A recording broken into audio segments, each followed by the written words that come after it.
Okay, hello students. Welcome back to another lesson. Today we're just giving a brief overview of these two big themes in the last half of the 20th century, and that is the Cold War and decolonization.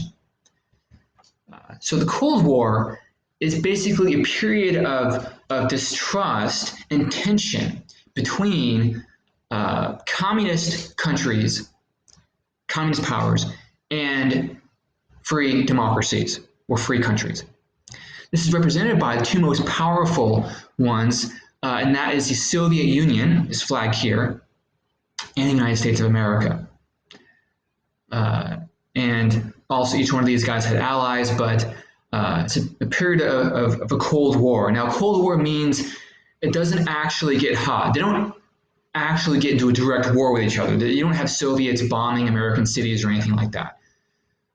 But it's a period where they are definitely enemies, and there's a danger it could get into a hot war, and they're working against each other's interests through ideology, propaganda, supporting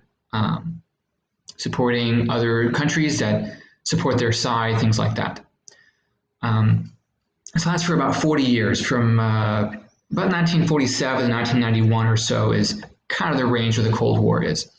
The other thing we're talking about is decolonization, meaning all these colonies, these areas of the world that are colonies of an imperial power, get free of that imperial power.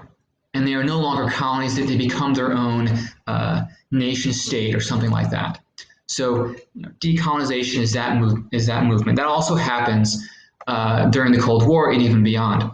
And the time period we're looking at is after World War II. So World War II gets things started. These two massive ideas, the Cold War and decolonization, the seeds of those things start in World War II, which ends in 1945 and spreads out into 1991, about 40 years of time there. So let's continue. Oh, and this picture represents decolonization. Africa as a continent is getting free. They're getting their independence from the imperial powers. Okay, so let's look at a couple of big ideas here. One is during World War II, the Yalta and the Potsdam conferences. By the way, an earlier version of this lecture, this picture was moved, and my face was basically where Stalin's face was, and I was very disturbed. But I changed that now. Anyway. If you're wondering why I don't always have a video of myself for these talks, sometimes my PowerPoints have too many pictures and I just get in the way. This one is okay though. That's why my face is here today. Anyway, okay, the Yalta Conference is the big three. So these are the three most powerful allies in World War II. And this is Britain and the British Empire, represented by Winston Churchill, the US, represented by Franklin Delano Roosevelt, and the Soviet Union. And there's Stalin, Joseph Stalin there. And during the Yalta Conference, they meet and they start to discuss, okay, we're probably going to win World War II. Germany's going to lose, Japan's going to lose. That's the way things are going. So what do we do after this happens? So in these meetings, they discuss what's going to be the post-war situation. And this is where there's some issues that are going to start to arise. Okay, so if you remember, in the 1930s, there were three big ideologies of how should human beings live, how should we organize ourselves politically and economically and socially. One was democracy, capitalism. So free market democracy is one. The other one was communism, communist state, communist economy. And the other one is fascism, the fascists, so hyper-nationalist idea. In World War II, the fascists are against the other two, the free democracies and the communists. Okay, so, but that being said, even though these guys are all allies now, this is kind of temporary, these guys and Stalin don't trust each other. They have completely different economic and social and political systems. Their trust begins to break down. They cannot really agree on everything. They can agree on, yeah, we're going to fight Hitler and fight Japan, but not on what to do afterward. The next conference is the Potsdam Conference. Now, Roosevelt died. Even in this photo, actually, Roosevelt is ill. He ended up dying, and Harry Truman becomes who's vice president. He becomes the president of the U.S. And then he meets with Churchill and Stalin discussing plans as well. Now, they don't agree. Truman wants free elections, so he wants Eastern Europe to have a chance to become free, to have elections to determine their destiny. Stalin doesn't want that. Stalin's concerned about being invaded again by Europe, so he wants a buffer zone. He feels the only way for the Soviet Union to be safe is to have communist countries at his borders. And seeing as the Soviets have already conquered Eastern Europe away from Germany, away from the Nazis, he's not giving it up. There came to be some problems where, the U.S. and Britain really can't do anything unless they start a new war with the Soviets, which no one wants to do. That World War II was hard enough.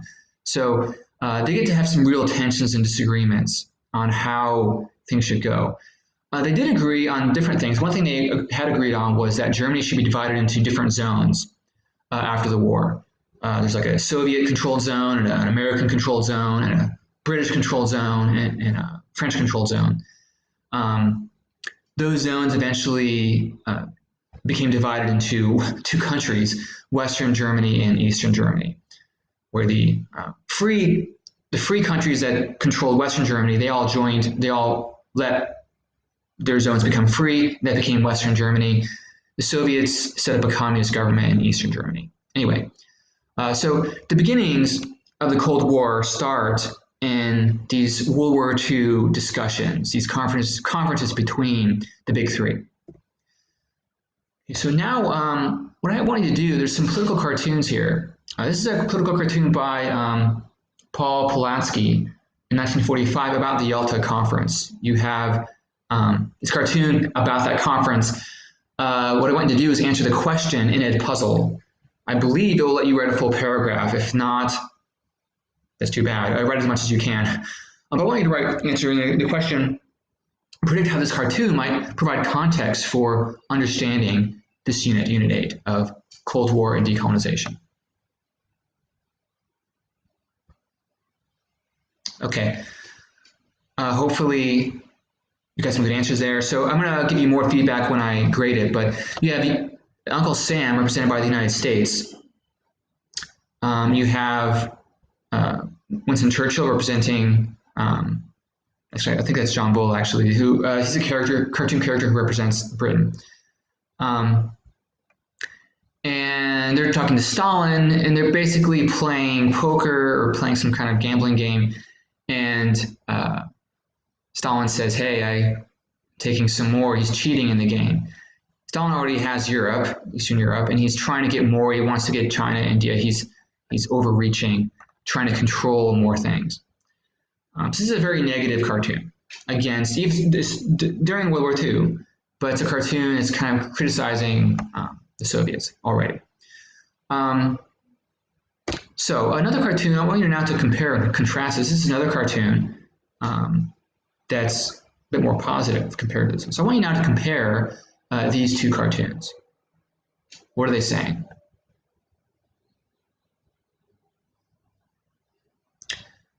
Okay, I hope you got something out of that. Clearly this one is more positive. The world is getting better in healing because the three good doctors, the allies, are helping the world. This is a more positive view. Eventually, these guys are all going to have some disagreements. Anyway, okay, so briefly, just look over what we're looking at here. So during the Cold War, we have a division between the first world, the second world, and the third world. So first world is in green. These are free countries or allies of democracies. So now Europe, by the way, Europe becomes in America, they joined this thing called NATO. NATO is a North Atlantic Treaty Organization. This is a political alliance that where they decide we're all going to defend each other, we're all on the same side. Which, by the way, is interesting. We know that alliances is what caused World War I to start, because an attack on one became an attack on all. But this alliance system in this case helped prevent war, because if the Soviet Union attacked a NATO member, it's going to be all-out war with everybody in NATO. And that meant nuclear weapons, and nobody wants nuclear weapons, which we'll talk about in the future. But anyway, and then the second world is in yellow. This is the communist world. This includes the Soviet Union, but also China, also the Eastern European countries that, like Poland, that become communist states, or Romania. Romania is another example. And they make the Warsaw Pact. They're all together with the Soviets. The third world is everyone in red. These are countries that are not as industrialized, not as developed as the first or the second worlds, and they're kind of caught in the middle of all this. Now, many of them are colonies, and we'll see the third world becoming decolonized, becoming nation states. Not totally. Like South America is mostly made up of sovereign countries already. There's still some colonies in South America, although they are under the influence of the United States. So even though countries like Colombia are free, they're really under U.S. influence. They can't really do things against the U.S. that much. And then you have India and Africa. These are places that are colonized by Britain, France, these different nations. And over the period of the Cold War, they're going to become free countries. But even though they're becoming free, there's a conflict because democracies want these new countries on their side, and the communists want these new countries on their side. And these become areas of proxy wars and even battlegrounds between the two powers during the Cold War. So now moving on more to decolonization. There's, over this half a century, there's a need for decolonization. Basically, nationalist colonies and exhausted imperialists is the situation we find ourselves in after World War II. Take Britain, for example. This is downtown Coventry. It was bombed out. One night, it was all bombed out by German warplanes. So they're exhausted from fighting this World War II, and they cannot handle the colonies anymore. The colonies want freedom. There's Gandhi giving a speech to nationalist Indians, and Britain does not have the military power or economic power even to put down these nationalist movements. So it's a trend you have imperialist countries like France, Britain that are exhausted from the war, and their colonies really want freedom, and it just doesn't look like you're going to be able to keep these colonies for much longer. Doesn't mean they don't try, but generally they can't do it. And here's another example of France. Here's a bombed out French factory. And France got invaded. They were occupied by Nazis during World War II, so that wasn't good. And also, they had like a whole new government, like a de Vichy government that was allies of the fascists. So after the war, they are thrashed by the war.